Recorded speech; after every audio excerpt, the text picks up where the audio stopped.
दोस्तों, आज 5 जून है, तो हर वर्ष जो है 5 जून को पर्यावरण दिवस जो है वो विश्व भर में बड़ी धूमधाम से मनाया जाता है।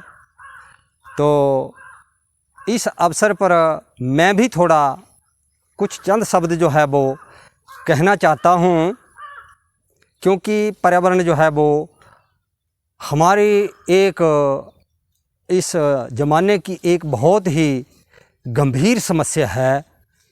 ये एक व्यक्ति की नहीं, ये बल्कि सारे विश्व के जो लोग हैं और अन्य जो प्राणी जगत है, जीव जंतु हैं, उनकी भी ये समस्या है। और ये सब समस्या जो है वो हम लोगों ने ही, ये मानव समाज ने ही जो है वो ये तैयार कर रखी है। अपने लिए एक खाई खोद रखी है और खोद रहा है। ये जो धरती माँ है, तो जिस तरह से हमारी जो है 2 माताएं हैं, एक हमारी जो है हमें जन्म देने वाली माँ है और दूसरी जो है ये धरती माँ है।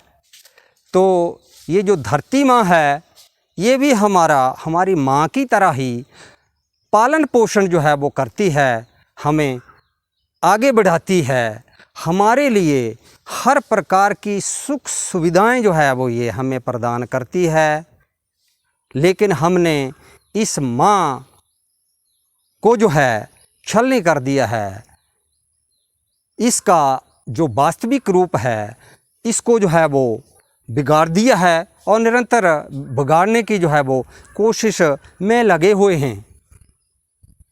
तो ये जो इस धरती माँ ने हमें जो ये अनुपम, अलौकिक, अद्भुत, सर्वोत्तम, सर्वश्रेष्ठ जो ये प्रकृति प्रदान की है, ये जीवन प्रदान किया है,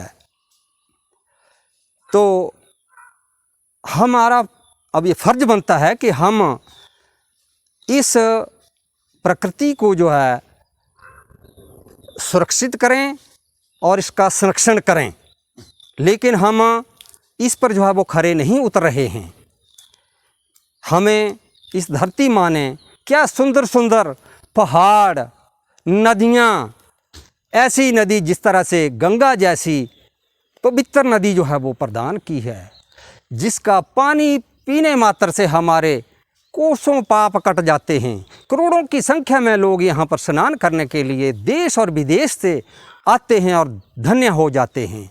और कैसे सुंदर सुंदर झरने हैं, पहाड़ों पर जिस तरह से बर्फ़बारी होती है, वहाँ भी करोड़ों की संख्या में लोग जो हैं उसका नज़ारा लेने के लिए जाते हैं। और ये जिस तरह से मानव समाज है, ये और अन्य लाखों प्रकार के जो ये जीव जंतु इस थल पर और जल में, तो इस तरह से ये हमारे लिए जो प्रकृति है ये अद्भुत धरोहर है। परंतु हम इस प्रकृति में जो संसाधन दिए गए हैं, उन संसाधनों का हम अकल्पनीय और तर्कहीन ढंग से जो है प्रयोग कर रहे हैं, जिसकी वजह से हमने जो है वो अपने लिए ये पर्यावरण से संबंधित संकट जो है वो पैदा कर लिया है।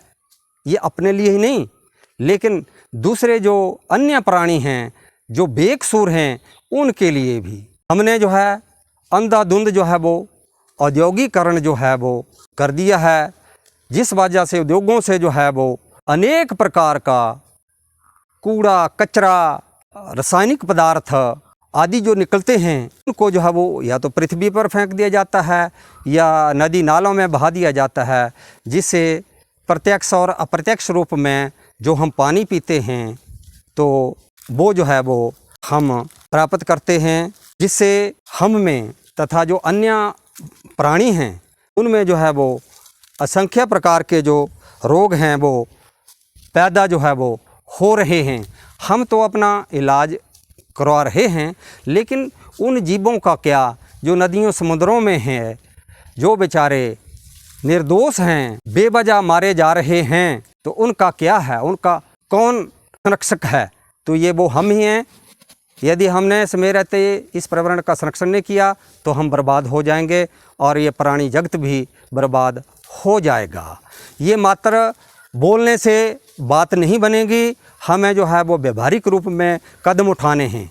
जिस तरह से हम अवैध ढंग से ही जो है वो तर्कहीन ढंग से खनन कर रहे हैं, कई प्रकार के हमारे पास खनिज पदार्थ हैं उनका, और जिस तरह से ये जो जंगल हैं, हमारी जो घर गांव में कल्टीवेटेड जो ज़मीन है, हम उसको जो है वो जला रहे हैं। लोग जंगलों का जो है अपने स्वार्थ के लिए ये जो है वो काम कर रहे हैं। जैसे जंगलों को, या कुछ लोग जिस तरह से घास प्राप्त करने के लिए करते हैं, क्योंकि यदि जो झाड़ियाँ वगैरह है उनको जला दिया जाए तो उसमें जो है वो अच्छा घास उगेगा।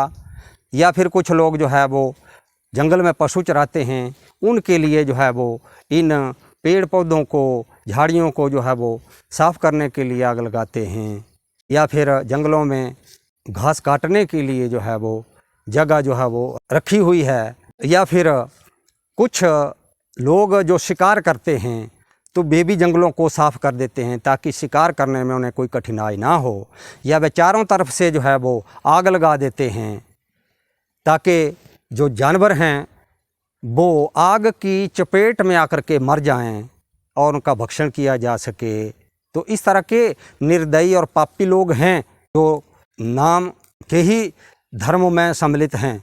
अन्य कुछ लोग जिस तरह से जंगलों में जंगली जानवर भी होते हैं तो वो घरों की तरफ जो है रात के समय आ जाते हैं, तो अपने जानवरों को बचाने के लिए भी वे जंगलों को जो है वो साफ़ कर देते हैं। कुछ लोग जंगलों से लकड़ी प्राप्त करते हैं। यदि जंगलों को जलाया जाएगा तो वृक्ष जो है वो सूखेंगे, गिरेंगे, तो उनका जो रोज़गार है उस लकड़ी को बेच करके जो है वो चल पड़ेगा। और फिर कुछ संबंधित विभागों के लोग भी होते हैं, वो भी इस बात के समर्थन में रहते हैं कि आग लगती रही तो अच्छा है, ये जो कटे हुए जो ठूंठ होते हैं वो जल जाएंगे और वो अपनी जिम्मेदारी से जो है वो बच जाएंगे। वो मात्र विभाग या पुलिस विभाग के पास जो है वो FIR दर्ज करके जो है वो अपने आप को सुरक्षित कर लेते हैं कि जी किसी ने आग लगा दी, कोई मालूम नहीं है। उनको पता भी होता है कि कौन आग लगाता है कोई, तो ये जो आग लगवाने वाले लोग हैं ये निश्चित ही होते हैं, चिन्हित होते हैं। इस तरह से यदि हम पर्यावरण को बर्बाद करते रहे तो हमारा जो जीवन है इस पृथ्वी पर जो है वो खतरे में पड़ जाएगा। एक तो हमारे जो अंधाधुंध यातायात के जो साधन बढ़ रहे हैं, डीजल पेट्रोल के जो ये वाहन हैं इनकी जो संख्या बढ़ रही है, इस वजह से भी जो है वो हमारे पर्यावरण में जो काफ़ी प्रदूषण फैल रहा है। सरकार इलेक्ट्रिक वाहन और CNG वाले वाहन चलाने की तो कोशिश कर रही है, लेकिन ये अभी पर्याप्त नहीं है। धीरे धीरे इस ओर जो है वो प्रयास होने चाहिए। जिस तरह से लोग जो है वो गाँवों से शहरों की ओर पलायन कर रहे हैं, तो इस तरह से नई नई जो बस्तियाँ पनप रही हैं, तो इस वजह से भी जो है वो पर्यावरण को काफ़ी नुकसान हो रहा है। तो ये जो सारे जो अब जंगलों में जो रहने वाले जानवर हैं तो ये अब गांवों की ओर पलायन कर चुके हैं, क्योंकि उन्हें जंगलों में खाने के लिए घास और पत्ते तक नहीं हैं। जंगल जल करके राख हो गए हैं और जंगलों में जो जड़ी बूटियाँ हुआ करती थी बहुत ही बेशकीमती, अब वो भी जो हैं वो लुप्त हो चुकी हैं। बार बार जो है जंगलों में आग लग रही है। ये जो सरकारें हैं ये जो है वो लोगों को अपने वोट बटोरने के लिए, लोगों का ध्यान आकृष्ट करने के लिए हर साल लाखों करोड़ों की संख्या में जो है वो इस धरती के ऊपर जो है वो पेड़ तो लगाने की कोशिश कर रही है, लेकिन उसी वर्ष या अगले वर्ष ये जो नए नए जो पेड़ पौधे लगे होते हैं ये आग की भेंट चढ़ जाते हैं। कोई आग को बुझाने का कोई पर्याप्त प्रबंध ही नहीं है। कोई फायर वाचर रखे जाते हैं तो मात्र दिखाने के लिए, जो घरों में बैठे रहते हैं, राजनीति से जुड़े हुए लोग होते हैं, ये सारे वन काटू, आग लगाने वाले, जंगली जानवरों का शिकार करने वाले, ये सब लोग जो हैं वो राजनीतिक शरण प्राप्त लोग होते हैं या राजनीति से जुड़े होते हैं। मैं तो समझता हूँ कि ये जो हमारे चुने हुए प्रतिनिधि होते हैं, चाहे वो पंचायत के स्तर के हों या दूसरे विधानसभा या संसद के स्तर के, इन लोगों को भी जहाँ आग लगे वहाँ पर इनको खड़ा होना पड़ेगा, तभी और लोग जो है वो गाँवों से आग बुझाने में सहायता कर सकते हैं। इन विभाग के लोगों का क्या मतलब है, लेकिन ये भी लोग सच्चे हैं, क्योंकि यदि कोई ये आवाज़ दें तो इनका तबादला जो दूर दराज में जो है वो कर दिया जाता है। और कई बार इन्हें जो मारने की धमकियाँ दी जाती हैं या कुछ लोगों को जो है वो गला घोंट करके मार भी दिया गया है।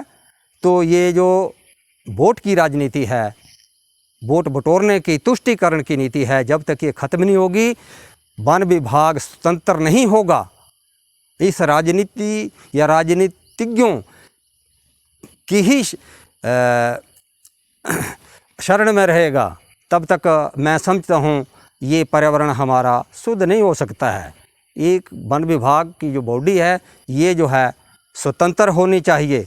तो मैं ये कहता हूँ कि हर एक व्यक्ति जहाँ जहाँ पर है अपने घर गांव में, वहाँ अपने अड़ोस पड़ोस में पर्यावरण को प्रदूषित करने या इसको बिगाड़ने, वनों को नष्ट करने का जो प्रयास करता है, उसके खिलाफ जो है वो कार्रवाई करे, आगे आए, लेकिन अपने आप को भी सुरक्षित रखे। जैसे मैंने अपने अड़ोस पड़ोस में जो है वो पर्यावरण को सुरक्षित रखने के लिए आवाज़ उठाई। मैंने हाई कोर्ट तक जो है वो जज को लिखा, मुख्यमंत्री तक को लिखा, लेकिन उन लोगों के खिलाफ कोई कार्रवाई नहीं हुई। मैं कार्रवाई नहीं चाहता, लेकिन मैं इस तरह की जो बर्बादी है उसको रोकना चाहता हूँ। मुझे मारने की धमकियाँ भी दी जाती हैं, लेकिन अब मुझे जो है वो ये बात सहन करना पड़ती है, अपने आप को थोड़ा सुरक्षा में रखना पड़ता है, अपनी रक्षा करनी पड़ती है, चौकन्ना रहना पड़ता है। इस तरह के पीपल ऑफ द जंगल हैं, अनपढ़ लोग हैं, तो उनकी ये सोच है। तो जहाँ भी हमारी कोई सड़कें बनती हैं, रास्ते बनते हैं, वहाँ भी हमें जो है वो बड़े तार्किक ढंग से जो है वो काम करना चाहिए।